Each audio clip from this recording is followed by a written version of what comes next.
Yeah, Anup.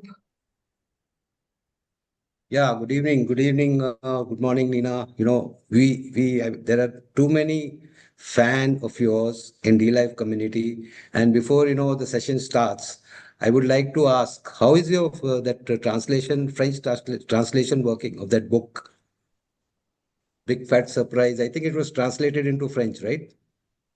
Yes, it is translated into French. Yeah, because I know this because the person who translated is a member of D-Life. Oh, great. Yeah. So let's That's one. begin the session. Yeah, let's begin the session on that note. Oh, how Thank you. nice. Sorry, I was just outside in the freezing cold and my face is all pink. Okay, Um, let's start Nina's session. I think a lot of us are waiting for to hear Nina, and I'll quickly run through the introduction before we ask her the questions. Hi, good evening, and namaste from India. This is Ira Sahai, the Chief Operating Officer of D-Life Healthcare Private Limited, and a certified metabolic health coach from D-Life. Also, the lead host of the third Metabolic Health Conference organized from India by Shashikant Dangar and Anup Singh. D-Life is India's first and the only award-winning low-carb platform that was founded by Anup Singh in 2014, who's a silver medalist from India's prestigious IIT Roorkee. Anup is also the recipient of Icons of India Award. Anup pioneered the low-carb movement in India with his path-breaking protocol of 100-gram carbs per day max in 2012 that made not only LCHF but also type 2 diabetes possible for even Indian vegetarians, which is a very complex grain-based vegetarian plate. What Nina, before we start asking you the questions, a brief introduction on Nina, although she doesn't need it. Nina Teicholz is an investigative journalist and the author known for her work challenging conventional dietary guidelines. Her best-selling book, The Big Fat Surprise, argues that saturated fats have been unfairly demonized and that low-fat dietary recommendations have contributed to the rising obesity and metabolic diseases. She's a strong advocate for evidence-based nutrition policy and founded the Nutrition Coalition, which pushes for science-driven dietary guidelines. Through her research and advocacy, Nina has played a key role in re-evaluating the role of fats in human health. So, Nina, let's begin with the questions. There's a lot to ask, but I'll try to kind of run through as many questions as possible. Nina, your book has been very instrumental in sparking public discourse on nutrition. The book is The Big Fat Surprise. It explores how dietary guidelines became entrenched despite weak evidence. Why do you think Ansel Keys' hypothesis on saturated fats gained such dominance in the face of absolutely contradictory findings? well, Ansel Keys from the University of Minnesota was a very aggressive, domineering personality. He was called a bully even by his friends. He was said to be able to argue anyone to the death, and so he was a forceful man. And he was able to get his idea about dietary saturated fat and dietary cholesterol as the cause of heart disease to be the one that was selected by the American Heart Association in 1961 as the cause of heart disease.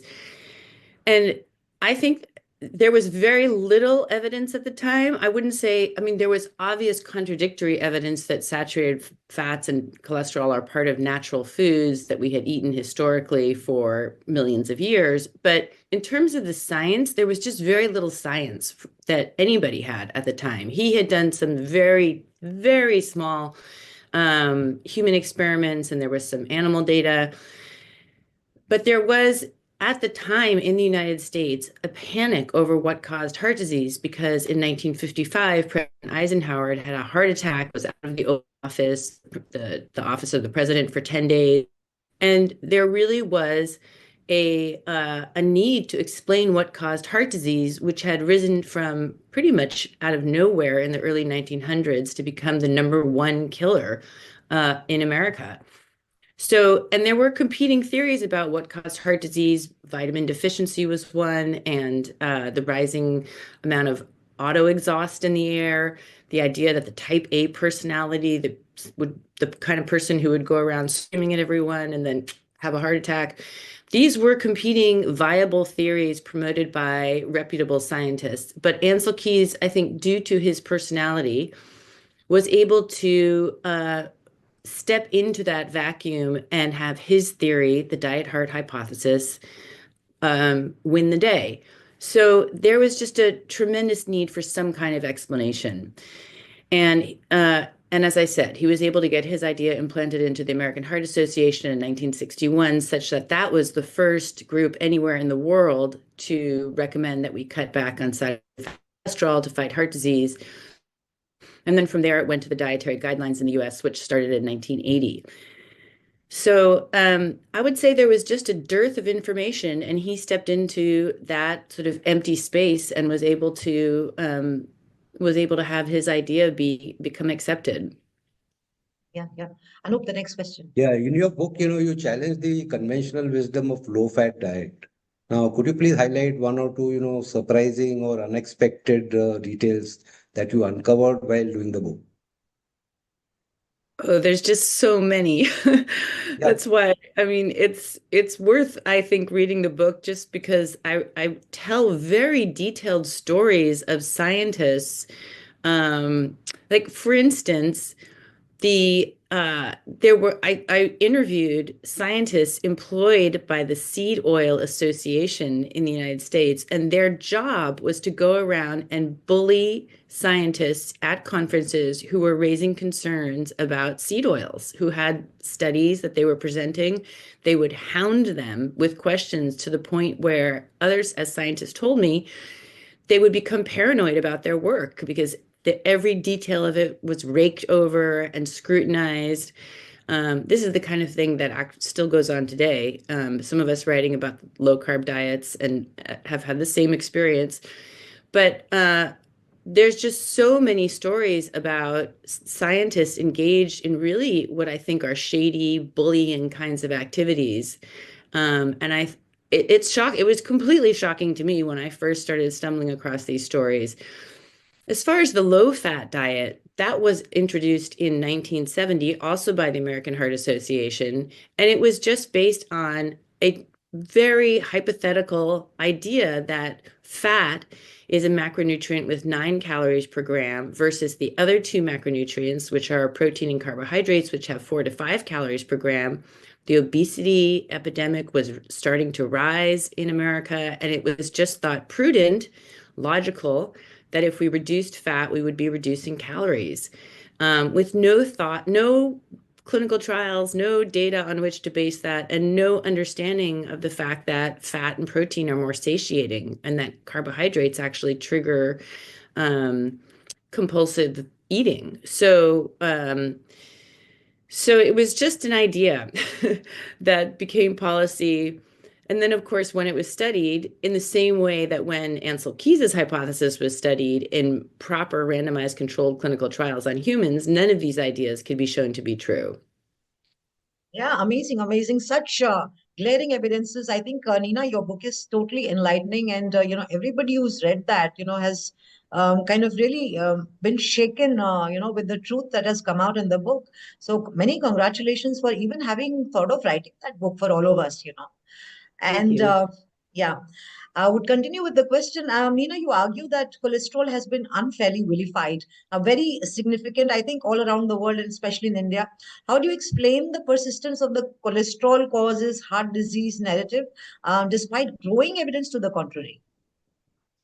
Well, that is a complex story. I mean, as you know, it started with total cholesterol, and that was based on animal evidence. And then in the very earliest, largest government longitudinal study called the Framingham study, which started in the late 50s, they found out by the mid 70s that total cholesterol was not associated with heart disease risk.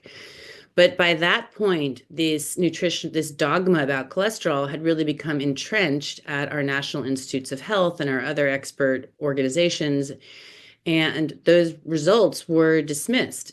Similarly, in 1979, the results came out that actually HDL cholesterol, not LDL cholesterol, was more predictive of heart disease risk, and that result was also ignored. And again, this is the largest, longest longitudinal study ever done in the United States. So the basic story is that, and this is true across all the subjects we're talking about, the hypothesis gets set in stone, data comes out to the contrary, but it cannot be accepted because that would require that people change their minds, that policies be reversed, that institutions be embarrassed, that university professors reject their entire careers and admit they're wrong. In the case of LDL cholesterol, which has been such a tenacious idea, even though it is not, I mean, there's so many papers to show that that's not based on strong evidence, and that just as many people get heart attacks with high LDL as low LDL cholesterol.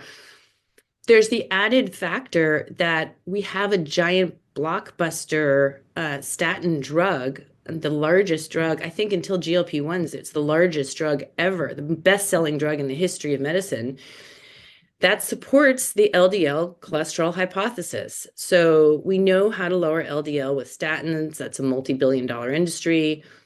There was an effort to create a drug that increases HDL cholesterol called niacin, but it turned out that that killed people. So that never became a viable commercial entity. So you can sort of see risk factors for heart disease as sort of like competing commercial entities. One is very well funded, LDL cholesterol. The other, HDL cholesterol, is not well funded.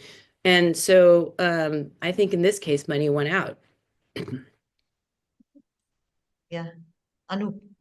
Yeah. So how come this, how do you think this low-fat diet is directly linked with the epidemic of obesity and chronic diseases? Well, it's a pretty simple explanation. There are three macronutrients, as I said: fat, protein, carbohydrate. If you reduce fat in a low-fat diet, then the macronutrient that replaces it is carbohydrates. So lower in fat, higher in carbohydrates. We've seen a 25 or 30% drop in fat consumption as a percent of calories in the United States since 1970, and carbohydrates have increased, I think, by about 25%. And that is just, if you're not eating one thing, you're eating the other thing.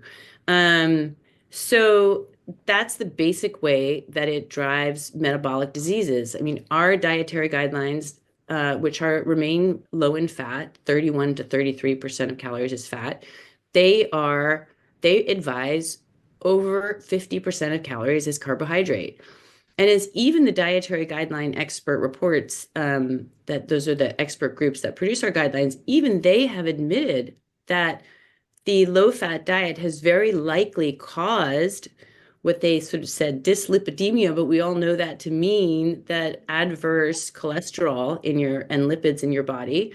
And they also acknowledged, we documented this in a paper that we can post in the show notes, but there's also quotes from their reports saying that we have to be careful about recommending so many carbohydrates because they're likely to worsen obesity. So, I mean, there's an awareness of this, but just an inability, again, to back out of a policy that is clearly not supported by good science. Yeah, extending that question, extending that question, do you think, fat and protein both have been vilified, the essential macros vilified so that non-essential macro can sell without science? Carbohydrate. Right. The one non-essential, the one macronutrient for which you do not have to consume, you have no essential need, has replaced the two macronutrients, fat and protein, that absolutely are essential and you need for life. Yeah. Yeah. Nina, your book explores the rise of polyunsaturated vegetable oils as a replacement for saturated fats, very pertinent in the Indian context also. What do you see as the long-term health implication of this entire shift? Yeah, my book I think I was the first person to really tell the story of seed oils and how they came into the food supply. And because my book was originally supposed to be about trans fats. That was what my original contract was for. So I spent the first 2 years of my research just hanging out with seed oil scientists in the industry, going to their conferences, joining their professional society. I visited a vegetable oil factory. And I really got to know and understand them, and I understood that they called them seed oils, so I introduced the term seed oils. I think that's why we now all use it. But And I discovered their extensive oxidation effects, which drive inflammation throughout the body, and also produce.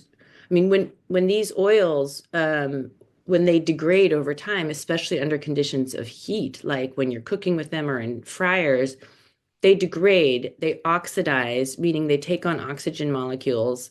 Oxidation is a bad thing. That's why some people take antioxidants to combat oxidation. And that leads to not only inflammation, but increased risk of heart disease and also cancer. The cancer issue has not really been well known, but in all the clinical trials that tested Ansel Keys' hypothesis, in one group, they had a regular amount of saturated fat, which at the time was considered normal, was 18% of calories. And then they had another group getting the polyunsaturated seed oils. So that was soy-filled milk, their version of the Impossible Burger, soy-filled cheese. They had margarine instead of butter. In 6 of those trials, the group on the high polyunsaturated oil diet died of higher rates from cancer. So I think cancer is, I mean, those are rigorous data to come out of randomized controlled clinical trials. I think your question is, where do I see the future of those going? I think there's so much awareness about seed oils now that I think they will be addressed. In the US, I think they will be addressed in this new administration that is very open to change. Yeah, I think, and Nina, what is your opinion about, India consumes a lot of mustard oil as well. So, cold pressed and all of that. And what is your opinion about that? So I don't know, the fatty acid that is most easily degradable is linoleic. And I don't know the linoleic content of mustard oil, but the key thing is to see how much linoleic fatty acid is in any oil that you're consuming. And this is an important point. It does not matter if the oil is cold pressed. Correct. It makes no difference because it still contains that fatty acid. That fatty acid is a chemical structure. It is the same no matter how you produce it. And that the structure is the problem. The structure is multiple double bonds. Each of those double bonds, even at room temperature, but especially under conditions of heat and light, those double bonds open up and attach to oxygens. So atoms. So I think that the key thing is to look up the linoleic fatty acid content of an oil that you're consuming. Yeah, Anu. Yeah, Nina, this blatant and shameless funding, I would say, of nutrition research is led us to Yeah. what we are today, right? Do you hope or do you see any, I would say, light at the end of the tunnel where the nutrition science becomes transparent and free from industry funding? I think we would need to see much more government funding in order to get the food industry out of research, because at the moment, almost every nutrition scientist that I have studied receives some kind of industry funding from food companies because they have no other source of funding. And so, I mean, that's the best explanation. There are some scientists at Harvard and Stanford who take industry funding because it serves their agendas. A lot of the work that I've done as a journalist over the last couple of years on my Substack column, which I'm going to mention if you don't mind, is called Unsettled Science, and it's on Substack. And I mention it just because I have done really in-depth research about the conflicts of interest behind the science at Harvard, at Stanford, at Tufts, really the major, most important nutrition institutions, universities in the United States. And I think the first step is exposing it. So that's why I've spent so much of my time really diving into those questions. People don't realize how conflicted our leading experts are. So I think the more exposure will lead to more awareness of this problem, and then I'm very hopeful that the National Institutes of Health, under its new leadership, will give renewed attention to nutrition research in a way that is actually meaningful, which currently it's not. Yeah, I think Nina's name was also being proposed in the US, and I think we also amplified that tweet, where Nina was being, I think a few people wanted her to be nominated in the US for taking over the dietary guidelines. I don't know how that works, but we were one of those who highlighted, amplified those Instagram and, tweets for you. So Yeah, very glad to do that. Nina, thank you. based on your research, how would you compare, the diets or the traditional diets, so to say, that had high fats, like those of the Maasai, play in challenging the modern dietary norms of a low fat diet that's largely propagated all around you, which is largely your work also. How do you compare those both? Well, I mean, there are numerous populations that had high fat diets, like the Maasai, like the Inuit, and there's others that are documented around the world, and I do go through them in my book. I think they show historical examples of people eating traditional high fat diets and in perfect health. I mean, in the case of the Maasai, um, professor from Vanderbilt University went out and actually took electrocardiograms of 400 people in the Maasai tribe and found virtually no evidence of a heart attack. There was no evidence of any kind of disease. They were in spectacular health. And he also went and looked at the Maasai who had moved into urban cities like Nairobi and discovered that they were of poor health. So it was not some kind of genetic protection that they enjoyed, but rather it was their diet that determined their disease state. So that's a group of data that completely contradicts the prevailing low-fat diet norm. And there's many examples that have been documented and that need to be considered. I think historical evidence is absolutely relevant to this debate. But I would add that there is now a large body of randomized controlled clinical trials on the high fat, low carbohydrate diet. And these confirm I wouldn't say in a more rigorous way, they are more rigorous, but it's a form of data that scientists can accept and understand. They do not really consider historical data. It's not part of their evidence pyramid. So these clinical trials, I think, are extremely persuasive for the scientific community, adding to the body of evidence that it really is a higher fat diet that leads to better health in every way. Mhm. The other spectrum, the other spectrum is a menace that I call plant-based diet. Yeah.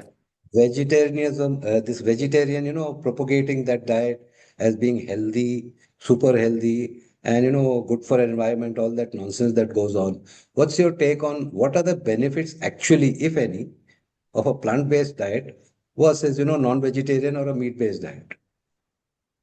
Well, there are many reasons that people choose a vegetarian diet, and I am not anyone to criticize that. I just think that what's extremely important when choosing a diet is to ensure that it provides all the essential nutrients that you need for healthy growth of children, reproduction, for healthy having babies, and throughout life. And the problem with the vegetarian diet is that it lacks essential nutrients. A vegan diet is even more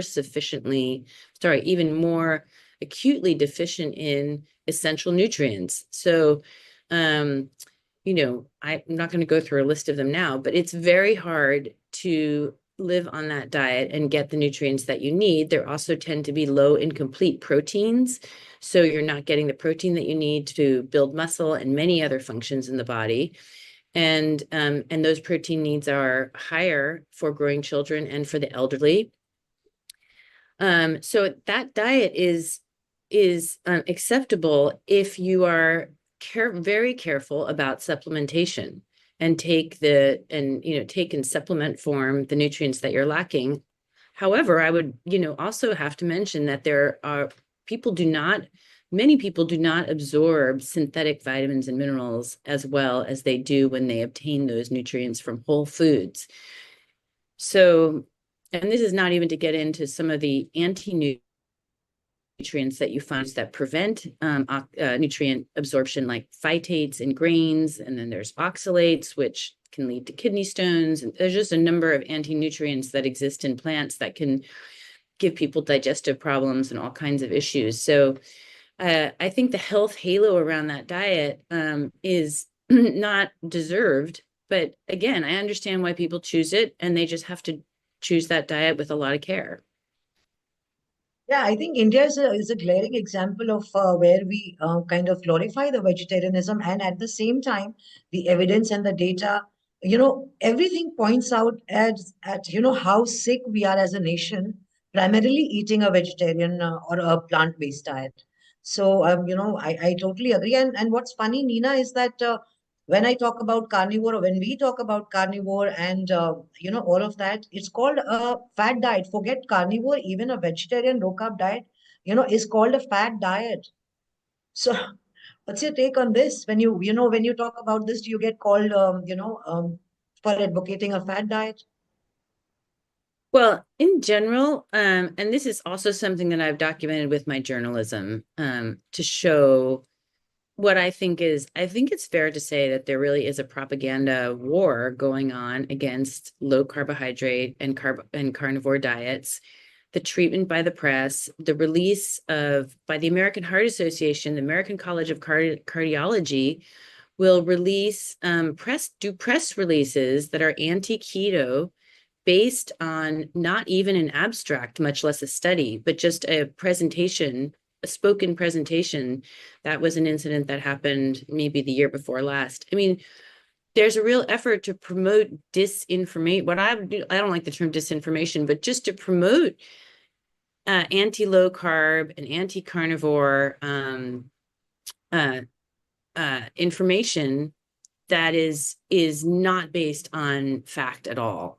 And that's for many reasons. I mean, these professional organizations are funded to a large extent by pharma, and they're threatened if people get healthy, which sounds very cynical, but is true.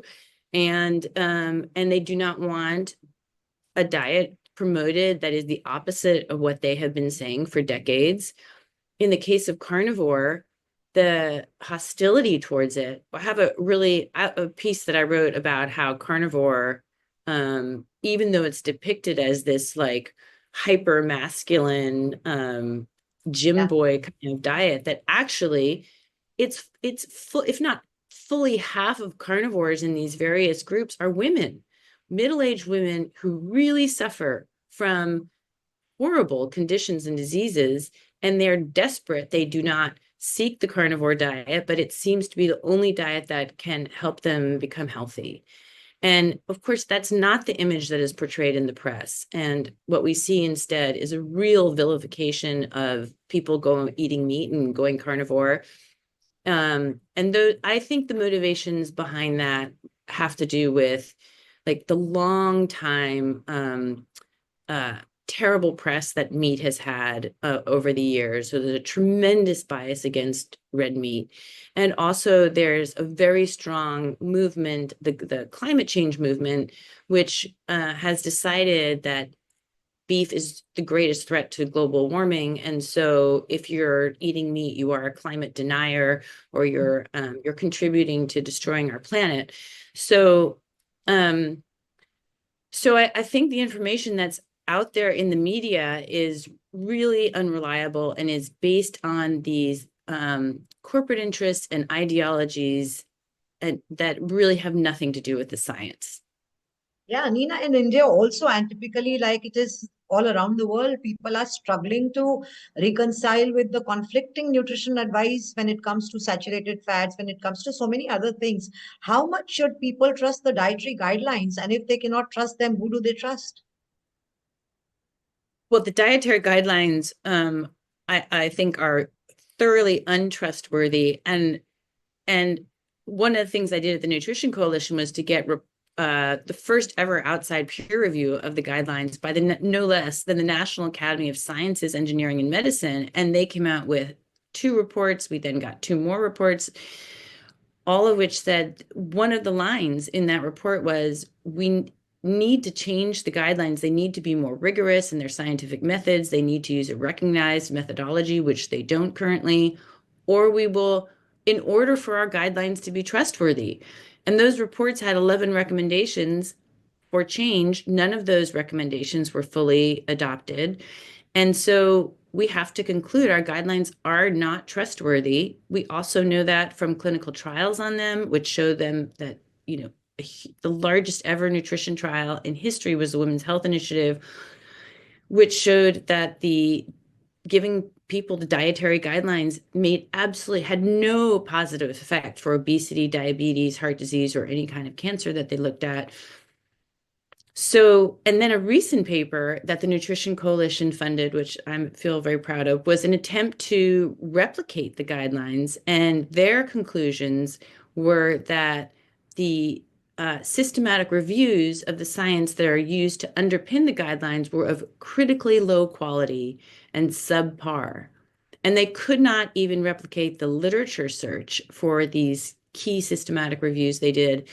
They found 3 times more papers than the systematic reviews did. I mean, that's an acceptable margin of difference is 10%. This is like a 75% difference.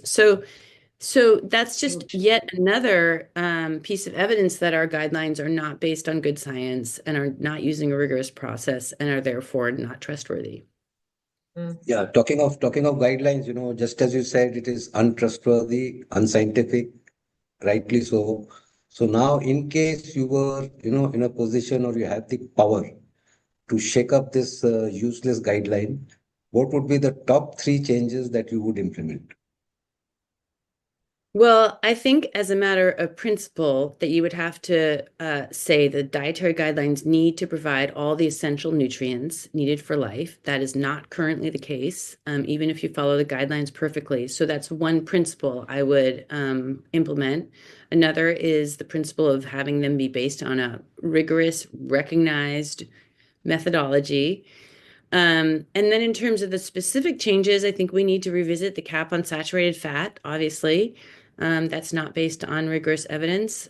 I think we should look at the protein category, which is now has slowly eroded over time. It used to be mostly animal foods. Now it has become more peas, beans, lentils, seeds, nuts. The current proposal from the Biden administration expert committee wants it to have even less beef, poultry, and eggs, and even more peas, beans, and lentils. So those plant-based proteins are not complete, are not as easily absorbed. And so I think we need to revisit the protein category and what that should really be comprised of. And I think that given the health of the poor health of the nation, there needs to be an additional dietary pattern for people with metabolic diseases. The current dietary guidelines are only for healthy people, now a small minority of people, of the public. So we need a dietary pattern for people with metabolic diseases, which I think would obviously be a low carb or ketogenic diet. Yeah, You mentioned that, current dietary guideline is for healthy people. Now, if I have my numbers right, I think 88% of US population is unhealthy. Yeah, or So up this to guide, 93% of okay, 93% of adults, according to another more recent estimate. so that means the current guideline is, designed for barely 7% of the population. Yeah, I If mean, it it's were, a ridiculous mismatch yeah, it's a policy applying to everyone, but it's now for a tiny minority of the population. So it's just a huge mismatch. And the dietary guidelines themselves, I mean, they're so weird and there's a kind of Orwellian language that they use in describing them. They say, well, it's for prevention only, but it's definitely applicable to all Americans, which makes no sense. So, I mean, they've tried to have it both ways, but I think we have to be clear. And Congress is considering language also to this effect that there needs to be a dietary pattern for people with obesity, diabetes, and other metabolic conditions. with the current Nina, political change, with the current political change, do you expect any, fight back against seed oils? Yes, I mean, I think if you remove the cap on saturated fat, that will allow natural animal fats and coconut oil back to be consumed. And then, so that will naturally swing the pendulum, I believe, away from seed oils. And then I think there's an additional step which needs to be taken, probably as part of the guidelines, to really examine the health effects of seed oils from clinical trials. It's also possible that the Food and Drug Administration, which has a policy, they have a process called GRAS, which is generally recognized as safe. You could revisit the GRAS status of seed oils at the FDA. So that's just another possibility. Nina, what are you up to next? I mean, after, if I know correctly, and correct me if I'm wrong, your name was being recommended recently in the US polity as a nutrition advisor to the government and also the people of USA. Tell us, I mean, just your thought, if you had the power to change, what would you change? What would be the three priorities for you? Well, I think I just answered that question about, Yeah. removing the cap on saturated fat, having a dietary pattern for people with metabolic diseases, revisiting the protein category. I guess in addition, we should look at the cap on sodium, because there's not evidence to show that lowering sodium is healthy for anybody but middle-aged hypertensive people who eat a high salt diet, and for everyone else there needs to be a moderate amount of sodium consumed. So I would revisit that.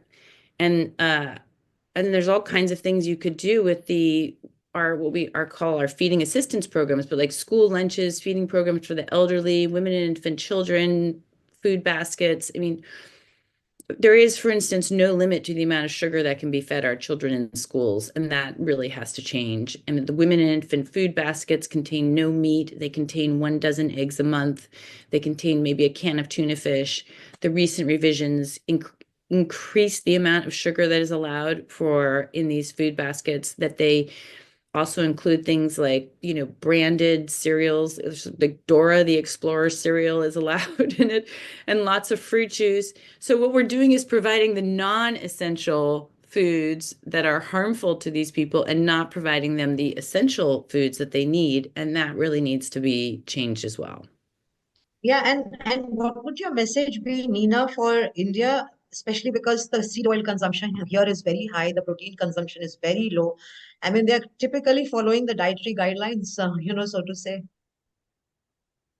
Yeah, I mean, I hope that we can create change in the US and that can spread around the world. I know that there's a healthy skepticism in the US, at least, of the dietary guidelines, people getting healthy by turning the pyramid upside down, and a growing movement of people who understand this. I think it does have to change from the top down, because there's so much power in these guidelines. They really direct all healthcare professionals. Doctors get in trouble if they don't follow them. It has a very powerful effect on the whole healthcare system and on what average people think is a healthy diet. Even if they don't go to that website to get their food recommendations, those recommendations come to them through all their trusted healthcare professionals, and it infuses our educational system. So it does need to change from the top down, and I hope that the US can serve as a leader in this. I also think that as the information about seed oils comes out from a trusted source, like the hope that the government would be trusted if they came out with this, that will also be echoed and spread around the world. So I recognize that people don't trust government, and that's a problem. Or many people trust the government less, let's say, than we did in the 1950s. But I think that if there are people in positions of reform, like they're bringing in at NIH, and a lot of the people who've been appointed at USDA so far are quite good, and they speak the truth, I think that the public will, and people get healthier as a result, that will become a more trusted source of information. Yeah, Anup, would you want to continue and ask something, Nina, before we end Yeah, this? as we were discussing, one thought came to mind, that is it that heart attack of one US president ruined basically the entire nutrition science. What's your take on that?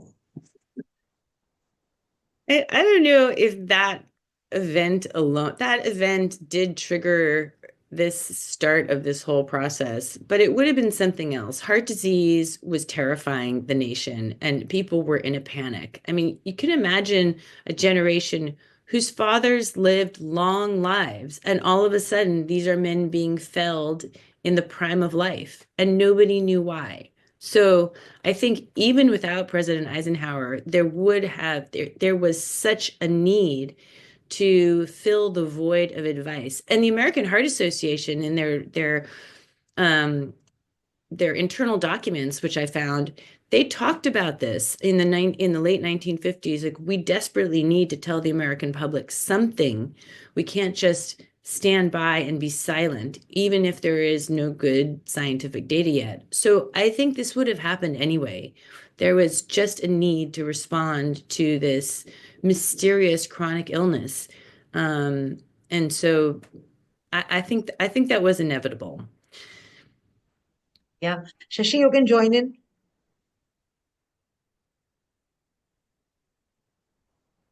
Nina, thank you very much Thank you. It's a pleasure to be here.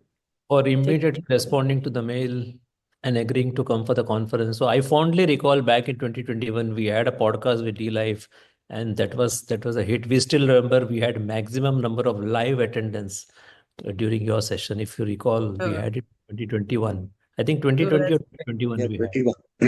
That was Right. the time. That was the time when book was being translated into French, I think. Yeah. Surya was working on it. Yeah. Thanks to Surya. She's an amazing person and a fantastic Yeah, translator. part of our team that but then we are in touch from time to time. Yeah. So Nina, this- thank you. Yeah, thank you. It's an honor to be back here with you all. Thanks. So Thank we'll you. meet up again. Probably we might invite you in future, and let us see if we can meet physically also sometime. Thank you very much. Okay.